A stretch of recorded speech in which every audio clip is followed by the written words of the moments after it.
नमस्कार सभी साथियों को स्वागत है आप सभी का हमारे YouTube channel Shri Vishwakarma online में। तो सबसे पहले तो अगर आपने अभी तक हमारे चैनल को सब्सक्राइब नहीं किया तो सब्सक्राइब कर दे, बेल आइकन प्रेस कर दे, जिससे ईआरपी के आने वाले हर वीडियो आप तक पहले पहुंच सके। हमने कुछ वीडियो पहले बना रखे हैं ईआरपी के, पर आज हम सीखेंगे बेसिक चीज़ें कि कहाँ से क्या चीज़ अपने को एंट्री करनी है, या फिर जो एंट्री करी है वो कहाँ से दिखेगी। तो लगभग लगभग सभी के पास ईआरपी आईडी आ चुकी है और आपने वर्क भी स्टार्ट कर दिया है, अच्छे से वर्क कर रहे हैं। आप कैशबुक के आधार पर वर्क करें या फिर जो आपके वाउचर बने हैं उसके आधार पर वर्क करें। उसकी एंट्री कैसे कर रहे हैं और उसकी एंट्री कहाँ पर इफेक्ट कर रही है वो ज़रूर चेक कर लें, क्योंकि अगर आपने एक जगह मिस्टेक करी है तो वो कहीं ना कहीं पूरे जो आपके बैलेंस शीट वगैरह है उस पर पूरा इफेक्ट करती है। तो सबसे पहले आप उस चीज़ को समझें कि ये एंट्री कहाँ से होनी है, कैसे होनी है। आपका जो बैंक का बैलेंस है वो मिलान करते चले, साथ में सदस्यों का जो आउटस्टैंडिंग है वो भी मिलान करते चले कि मेरा मेंबर का 3 तारीख पर या 3/10 पे ये बैलेंस थे, तो इसमें ईआरपी आईडी में कितना बैलेंस आ रहा है। साथ में अगर आपका सेविंग अकाउंट है बैंक में, डीसीसीबी में आपका जो संस्था का सेविंग है उसमें कितना बैलेंस है 3/10 पे, या फिर आज की तारीख में कितना सेविंग बैलेंस है और इसमें ईआरपी आईडी में कितना बता रहा है, कितना डिफरेंस है डेट वाइज, उसको चेक कर लें। इस टाइप से आपको सारी एंट्रियाँ चेक करते करते चलनी है, जिससे आप जो है वो गलती की संभावना ना रहे और आप जैसे लाइव में वर्क करेंगे तो फिर आपको कोई नए इशू का सामना ना करना पड़े। तो जैसे आपकी आरपी आईडी आती है, आपने अभी तक वर्क स्टार्ट कर दिया होगा, पर हम बेसिक चीज़ें फिर भी समझ लेते हैं कि इसमें वर्क कैसे करना है, कहाँ पर कौन सा मॉड्यूल है और कहाँ से कौन से हेड क्रिएट होने हैं। तो चलिए शुरू करते हैं। इस टाइप से आपका ईआरपी आईडी लॉगिन होगा तो इस टाइप से एक इंटरफेस ओपन होगा। पहले तो अपन इंटरफेस को समझ लेते हैं। यहाँ पर जो है आपका ऊपर जो है यहाँ पर आपकी आईडी दिखाएगा, जो भी डेट वगैरह है वो वाली। उसके बाद यहाँ पर एक मेन मेनू का ऑप्शन है, यहाँ पर आपकी आईडी दिखाएगा सीईओ वाली। फिलहाल ये डेमो आईडी है तो आपको डेमो लिखा हुआ दिख रहा है। यहाँ पर एक कॉन्फ़िगरेशन का ऑप्शन है। कॉन्फ़िगरेशन के अंदर ये होता है कि जो आपका फाइनेंशियल अकाउंटिंग सिस्टम है वहाँ पर आपको कोई सा अकाउंट वगैरह बनाना है या फिर कोई सी ट्रांजैक्शन वगैरह मैपिंग करनी है, आपको पैरामीटर वगैरह सेट करने हैं, तो सारा आपका वर्क यहीं से होगा। यानी कि ये अपने मोबाइल में जो सेटिंग होती है उस टाइप से एक सेटिंग का ऑप्शन है। यहाँ पर agent management, application setting, assets management, borrowing, business development plan, FAS यानी फाइनेंशियल अकाउंटिंग सिस्टम, एचआरएमएस, उसके बाद लोन, लोकर, मेंटेनेंस, उसके बाद मेंबरशिप, मर्चेंडाइज यानी कि खाद वाला जो आपका फर्टिलाइजर है वो वाला, उसके बाद पीडीएस, पिग्मी डिपॉजिट यानी डेली कलेक्शन टाइप, प्रोक्योरमेंट यानी कि समर्थन मूल्य पर। फिलहाल अपने समर्थन मूल्य एमपी उपार्जन पर चलता है, तो इस वाले मॉड्यूल को आप जहाँ तक हो नेग्लेक्ट करें। उसके बाद आपका सेविंग डिपॉजिट, उसके बाद स्टोरेज, उसके बाद टर्म डिपॉजिट यानी कि एफडी वगैरह वो करते हो तो वो वाला डेफिनेशन यहाँ से। उसके बाद यूज़र मैनेजमेंट। यूज़र मैनेजमेंट का फिलहाल अपने पास एक ही उपयोग है, केवल मैप वाउचर, ये मैप वाउचर अप्रूवल वाला। बाकी ये सारे लाइव होने के बाद आपको वर्क करवाने हैं इस पर। तो ये आपकी सेटिंग हो गई। यहाँ से आप लैंग्वेज चेंज कर सकते हैं इसकी। यहाँ पर आप डिस्प्ले का साइज़ जो है बड़ा छोटा कर सकते हैं। और यहाँ पर ये जो एक फेवरेट का ऑप्शन है, जैसे कि आप किसी मॉड्यूल को यही डेस्कटॉप पे लाना चाहते हैं, जैसे कि यहाँ पर ला रखे single day book, trial balance, general leather या ओपनिंग बैलेंस, जो भी आप फेवरेट बटन पर ऐड करते जाएंगे वो आपको यहाँ पर फेवरेट बटन में आपको दिखते जाएंगे। ये हो गया ऊपर का ये जो मैटर था ये वाला। इसके बाद यहाँ पर सर्विसेज में आपको सारी ये चीज़ें दिख जाएगी, जैसे कि यहाँ पर मेंबरशिप के अंदर फिर आप जैसे ही मेंबरशिप पर क्लिक करेंगे आपको यहाँ पर इनरोल मेंबर यानी कि कोई नया मेंबर बनाना है तो वो यहाँ से बनेगा।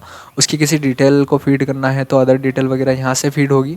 उसके बाद अगर उसकी ज़मीन जोड़नी है तो यहाँ से, उसका अगर शेयर डिपॉजिट करना है तो यहाँ से, उसका शेयर विड्रॉल करना है तो यहाँ से अगर आपको डिविडेंड देना है तो वो, और यहाँ से मेंबरशिप क्लोजर।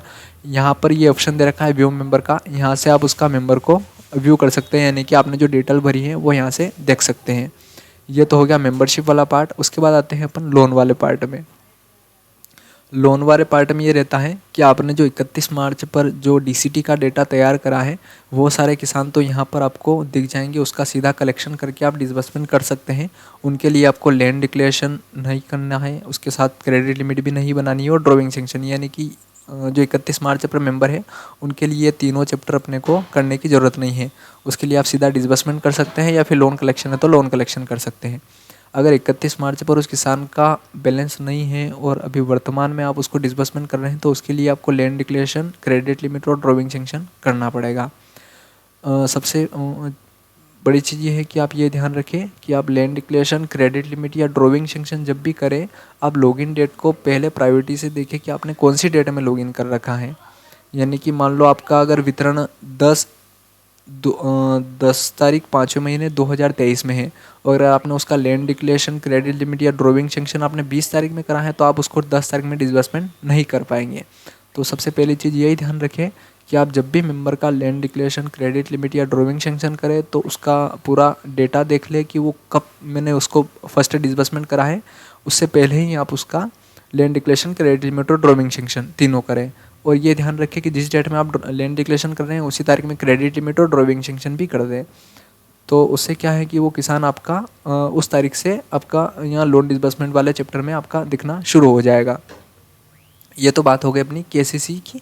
उसके बाद आपको लैंड डिक्लेरेशन हो गया, क्रेडिट लिमिट हो गया, ड्रॉविंग सेंक्शन हो गया। जैसे आप ड्रॉविंग सेंक्शन करेंगे उसके बाद आपका उस किसान का लोन डिसबर्समेंट चालू हो जाएगा। लोन डिसबर्समेंट के बाद अगर उसका कलेक्शन करना है तो यहाँ से आप कलेक्शन भी कर सकते हैं, इस वाले पे क्लिक करके कलेक्शन भी कर सकते हैं। बहुत सारे क्या करते हैं, जैसे कि मान लो लोन कलेक्शन पे गए और यहाँ क्लिक करा। अब क्या होता है कि आप यहाँ पर एडमिशन नंबर जो है आपके पुराने वाले जो खाते के हैं ना वो डालते हैं, तो उससे यहाँ पर वो बताते हैं कि नो डेटा फाउंड या फिर ऐसा कुछ बताया था कि यहाँ पर कोई उपलब्ध नहीं है ऐसा। तो आपको क्या करना है कि यहाँ पर जो सर्च का ऑप्शन है इसके ऊपर क्लिक करना है। यहाँ से आप सोसाइटी एडमिशन नंबर डाल के उसको सर्च करें। चूँकि नए इसमें एडमिशन नंबर जनरेट हो गए हैं 6 डिजिट के 100 इस टाइप से कुछ एडमिशन नंबर जनरेट हुए हैं। फिर आपको यहाँ से प्रोडक्ट का सिलेक्ट करना है। यहाँ से आप जो भी जिस भी डेट में वसूली कर रहे हैं वो कैश, और यहाँ पर व्यू कर दे तो इस टाइप से आपको मेंबर दिख जाएगा। फिलहाल इस मेंबर का लोन नहीं है इसलिए नहीं दिख पा रहा है, पर ये ध्यान रखिए कि आपको जो यहाँ पर एडमिशन नंबर डालने हैं वो आपको नए वाले एडमिशन नंबर ही डालने हैं, आपको पुराने वाले एडमिशन नंबर डालने की ज़रूरत नहीं है। साथ में एक चीज़ और गलत करते हैं कि जो आप ड्रॉविंग सेंक्शन करते हैं तो उसमें क्या करते हैं आप कि यहाँ पर पूरी सूची खोल देते हैं। जैसे कि मान लो केसीसी खरीफ की जो टोटल किसान हैं जिनका भी आपने क्रेडिट लिमिट बनाई है वो सारे किसानों को आप टिक लगा के सेव करते हैं तो वो ड्रॉविंग सेक्शन में नहीं दिखते हैं। तो आपको सबसे बड़ी ये ध्यान रखना है कि जब भी आप ड्रॉविंग सेक्शन करें तो यहाँ पर टिक लगा ले, उसका एडमिशन नंबर डालें और 1 बाय 1 उसको ड्रॉविंग सेक्शन करते चले, तब जाके आपको वो लोन डिसबर्समेंट वाले पार्ट में दिखेगा। ये तो हो गया अपना लोन वाला चैप्टर। अब इसकी अगर रिपोर्टें आपको चेक करनी है तो यहाँ पर जो रिपोर्ट वाला ऑप्शन है यहाँ से आप चेक कर सकते हैं कि आपका आउटस्टैंडिंग बैलेंस कितना था 1/4 पे। यहाँ से उसकी मेंबर का लोन लेजर भी चेक कर सकते हैं। इस टाइप से ये रिपोर्टें जो है इसको आप टेली कर ले कि कौन कौन सी रिपोर्टें आपके काम की हैं। फिलहाल तो अभी आपका जैसे ट्रायल रन में चल रहा है तो आपको आधी रिपोर्टें इसमें अभी नहीं दिखेगी, वो गोलाई होने के बाद दिखेगी। ये तो आपका लोन वाला पूरा पार्ट हो गया। आपको कहाँ से लैंड डिक्लेरेशन करनी है, सबसे पहले अपनों ने चेक कर लिया कि मेंबरशिप कैसे उसका बनाना है, जो लोन देना है वो कहाँ से डिक्लेयर करना है वगैरह। उसके बाद आते हैं अपने थ्रिफ्ट डिपॉजिट में। अगर आपका थ्रिफ्ट डिपॉजिट है तो आप थ्रिफ्ट डिपॉजिट की यहाँ से एप्लीकेशन बना सकते हैं। एप्लीकेशन बनाने के बाद यहाँ पर आप थ्रिफ्ट डिपॉजिट कर सकते हैं। उसके बाद अगर विड्रॉल करना है तो यहाँ से, आप अगर उसको इंटरेस्ट देना चाहते हैं तो यहाँ से, और क्लोजर करना चाहते हैं तो यहाँ से। फिलहाल थ्रिफ्ट डिपॉजिट का इतना अपने यहाँ पर चलन नहीं है। अब चलते हैं अपन सेविंग में। सेविंग में मान लो कोई किसान है जिसका आपको सेविंग अकाउंट खोल रखा है आपने अपनी सोसाइटी में या फिर जो भी पैक्स है उसमें, तो उसके लिए आप 31 मार्च पे अगर उसका सेविंग अकाउंट है तो आप सीधा यहाँ से डिपॉजिट और विड्रॉल कर सकते हैं। अगर 31 मार्च पे नहीं है और आपने नया सेविंग अकाउंट खोला है तो यहाँ से आपको एप्लीकेशन उसकी पहले क्रिएट करनी होगी। एप्लीकेशन क्रिएट करने के लिए आपको एप्लीकेशन वाले पे जाना है। यहाँ पर एडमिशन नंबर डाल के जो भी डिटेल है उसकी यहाँ भर के आपको नेक्स्ट करके सेव कर देना है। तो सेविंग का एप्लीकेशन यहाँ से बनेगी। उसके बाद डिपॉजिट यहाँ से होगा और विड्रॉल यहाँ से होगा। अगर आप उसको सेविंग पर जो ब्याज देते हैं 3 महीने में, 6 महीने में या फिर साल भर में, तो आपको यहाँ से इंटरेस्ट पोस्टिंग वाला ऑप्शन दिखेगा। यहाँ से आप उसको इंटरेस्ट पोस्टिंग कर सकते हैं। अपन जैसे चेकबुक इशू करते हैं तो एप्लीकेशन जैसे बनाएंगे अपन, तो उसमें एक चेकबुक का एक ऑप्शन रहता है। यहाँ पर ये चेकबुक रिक्वायरमेंट वाला, यस करेंगे तो ही आप उसको चेकबुक इशू कर पाएंगे, अदरवाइज़ नो करेंगे तो आप उसको चेकबुक इशू नहीं कर पाएंगे। तो अगर किसी में एरर दिख रही है तो आप उसको उस मेंबर को मॉडिफाई कर ले। यहाँ से आपको मॉडिफाई होगा ये व्यू मॉडिफाई एप्लीकेशन, यहाँ से आप उसको मॉडिफाई करके यहाँ से आप चेकबुक इशू कर सकते हैं। ये अपना सेविंग वाला पार्ट भी हो गया। इसके बाद अपन टर्म डिपॉजिट पे आते हैं। टर्म डिपॉजिट पर आपका एफडी या फिर आरडी जो भी है वो आपको यहाँ से क्रिएट करना है। यहाँ से एप्लीकेशन बनेगी। एप्लीकेशन बनाते टाइम पे एक अपने को पहले उसका इंटरेस्ट पॉलिसी सेट करनी पड़ेगी कि क्या इंटरेस्ट रहेगा उसका वगैरह, उसको अपन अगले वीडियो में डिस्कस करेंगे। अभी डिस्कस करेंगे तो बहुत ही लंबा वीडियो हो जाएगा। तो अपन इसकी बेसिक चीज़ें समझ रहे हैं कि जो आपका टर्म डिपॉजिट है वो कहाँ से क्रिएट होगा। एक बार आप अपने आईडी को लॉगिन करके देखेंगे तो पूरा समझ जाएंगे। यहाँ से एप्लीकेशन फीड होगी, यहाँ से ट्रांजेक्शन होगी, यहाँ से इंटरेस्ट पेमेंट वगैरह कुछ करना हो तो वो यहाँ से कर सकते हैं। अगर आपका जैसे कि साल भर की एफडी और उससे पहले ही आप उसको मेच्योर करना चाहते हो, टर्म क्लोजर का उपयोग करना है, और अगर मान लो 1 साल की अवधि की अगर एफडी है यानी कि मेच्योरिटी डेट के बाद आप कर रहे हैं या मेच्योरिटी डेट पे कर रहे हैं तो टर्म क्लोजर वाले ऑप्शन पे आपको आना है। यहाँ से आप उसको सीधा रिन्यूअल भी कर सकते हैं इंटरेस्ट पोस्टिंग करके।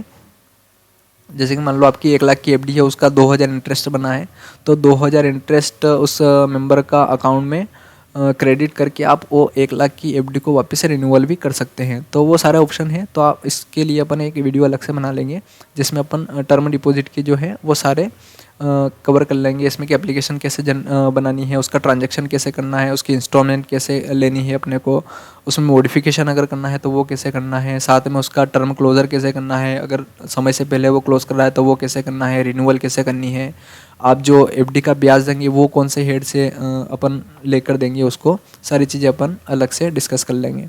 टर्म डिपॉजिट के बाद आते हैं अपने पिग्मी डिपॉजिट पर। पिग्मी डिपॉजिट एक डेली कलेक्शन टाइप डिपॉजिट होता है।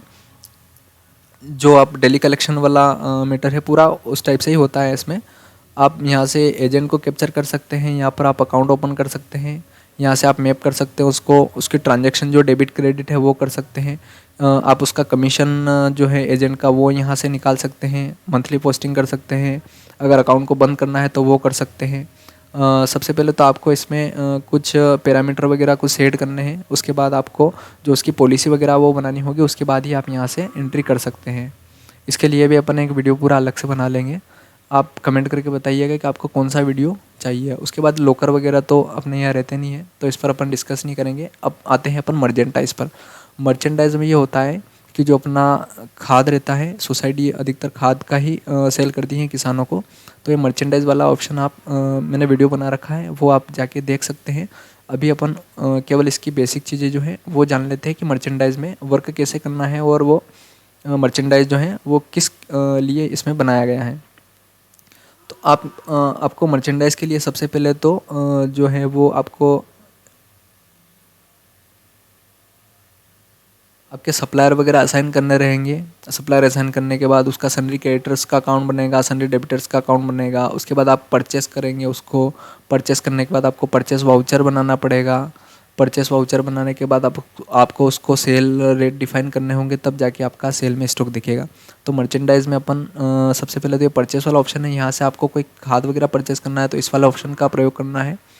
उस परचेस करने के बाद आपको परचेस वाउचर दिखाना होगा। जैसे कि मान लो आपने 500 बैग यूरिया का परचेस करा है, यहाँ से तो आपने परचेस बता दिया, पर वो कहाँ से करा है, उसका पेमेंट किसको देना है, वो सारा डिटेल इसमें परचेस वाउचर में दिखेगी आपको। तो यहाँ से आपको परचेस वाउचर बना देना है उसका।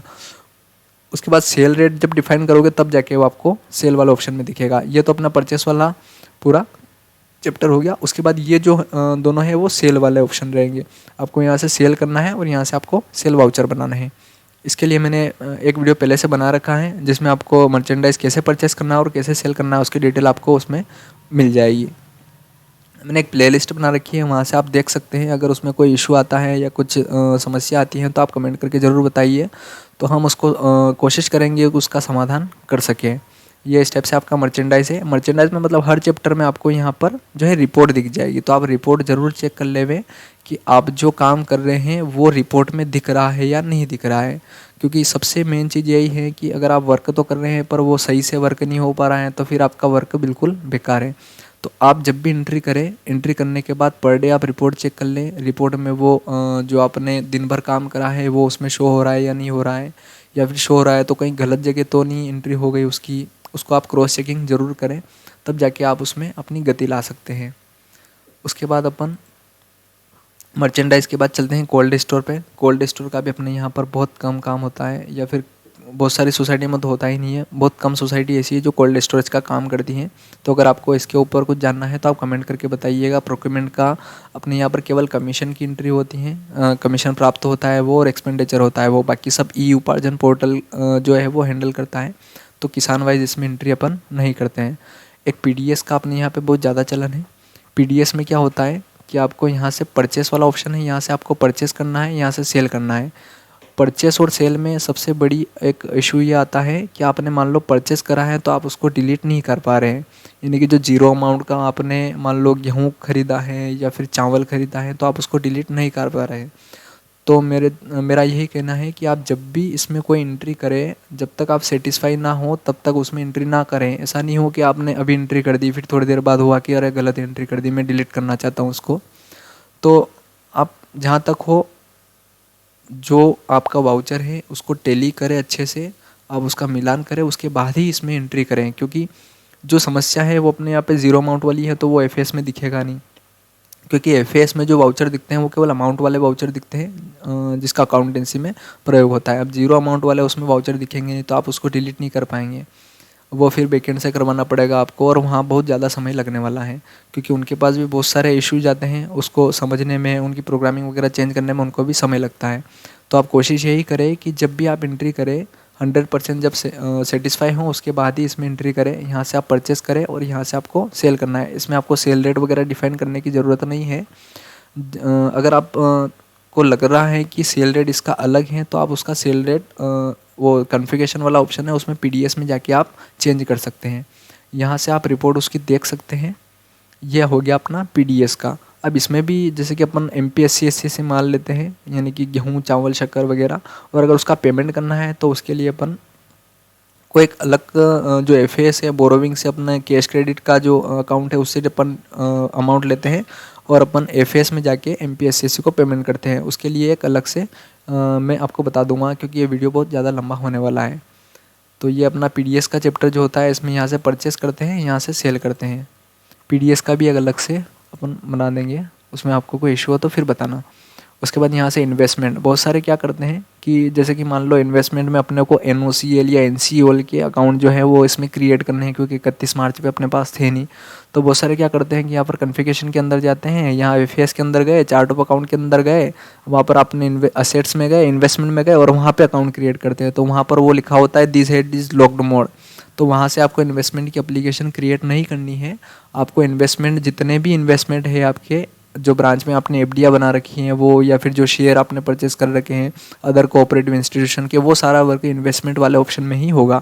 यहाँ से आपको एप्लीकेशन क्रिएट करनी है। अगर नई एप्लीकेशन क्रिएट करनी है तो अगर आपके पास पहले से शेयर है और उसमें अगर आपको और शेयर परचेस करने हैं तो ये वाला ऑप्शन दिखेगा आपको शेयर परचेस वाला, या अगर आपको शेयर रिडीम करने हैं तो वो यहाँ से कर सकते हैं। आपको अगर एफडी वगैरह रिन्यूअल करना है तो यहाँ से कर सकते हैं। इंटरेस्ट रिसीव करना है तो यहाँ से कर सकते हैं। ये सारा एफडी जो इन्वेस्टमेंट वाला ऑप्शन है इसमें इन्वेस्टमेंट का ही काम करना है आपको।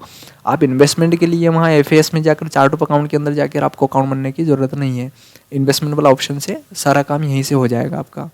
यहाँ भी इसमें रिपोर्टें दे रखी हैं तो आप रिपोर्टें ज़रूर चेक कर लें। इन्वेस्टमेंट के बाद अपन आते हैं बोरोविंग पर।